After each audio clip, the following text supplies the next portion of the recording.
वालेकुम। मेरे YouTube channel में ग्रेजुएटर्स मैथमेटिक्स है। तो आज हमारा टॉपिक है कनकेविटी ऑफ सेकंड डेरिवेटिव।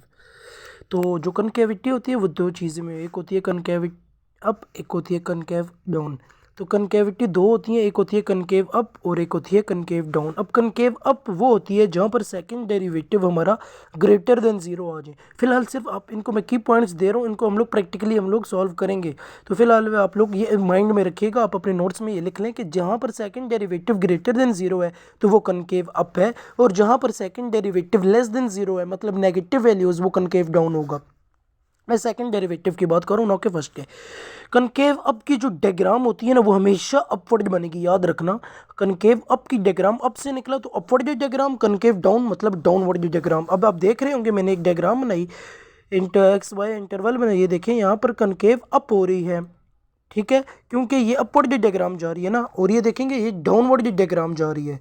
तो ये यहाँ पर हमने कनकेव अप हो गई और ये कनकेव डाउन हो गई, और यहाँ पर हमने टेंजेंट लाइन ड्रा की है, क्योंकि सारी टेंजेंट लाइन अगर इस पर ड्रा करेंगे तो सारी कनकेव अप से नीचे नीचे होंगी, तो ऊपर कनकेव अप होगा, और यहाँ पर टेंजेंट लाइन ड्रा की तो सारी ऊपर ऊपर होंगी, नीचे कनकेव डाउन होगा। तो ये वैसे तो सिंपल कंसेप्ट था कनकेव अप और कनकेव डाउन का। एक और है पॉइंट ऑफ इन्फ्लेक्शन। क्या होता है पॉइंट ऑफ इन्फ्लेक्शन? वो होता है जहां पर हमारा सेकंड डेरिवेटिव जीरो हो जाता है। अब यहां पर हमारा सेकंड डेरिवेटिव जीरो जब आ जाए ना, जब भी, तो वो पॉइंट ऑफ इन्फ्लेक्शन होता है।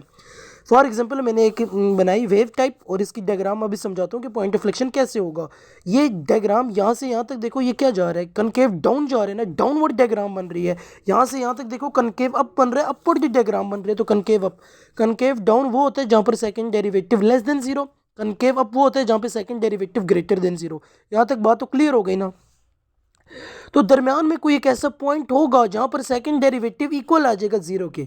समझ आ रही है? यहाँ पर सेकंड डेरिवेटिव जीरो से छोटा, यहाँ पर जीरो से बड़ा। तो दरमियान में कोई यहाँ पर कोई भी एक, हमें पता नहीं है लेकिन हमने एज्यूम कर लिया, यहाँ पर कोई भी एक पॉइंट होगा जहाँ पर second derivative equal to zero होगा, और उस पॉइंट को हम लोग पॉइंट ऑफ इन्फ्लेक्शन कहेंगे। समझ आ गई? और मैंने क्या किया है, ये सिर्फ आप समझो, अभी फिलहाल इसको इम्प्लीमेंट करेंगे। कनकेविटी निकालने के लिए जब भी हम कनकेविटी मतलब कनकेव अप और कनकेव डाउन निकालते हैं, उसके लिए पॉइंट ऑफ इन्फ्लेक्शन पहले निकालते हैं, ठीक हो गया, और इसके इंटरवल बनाते हैं। पॉइंट ऑफ इन्फ्लेक्शन निकालेंगे और इसके इंटरवल बनाएंगे। अगर हमने एक्सट्रीमा निकालना हो सेकंड डेरिवेटिव की मदद से, तो सबसे पहले इसके क्रिटिकल पॉइंट्स निकालते हैं। क्रिटिकल पॉइंट्स निकालना आते हैं ना, और इसको सेकंड डेरिवेटिव में पुट करते हैं। अगर आंसर पॉजिटिव आया तो मिन वैल्यू, नेगेटिव आया तो मैक्स वैल्यू।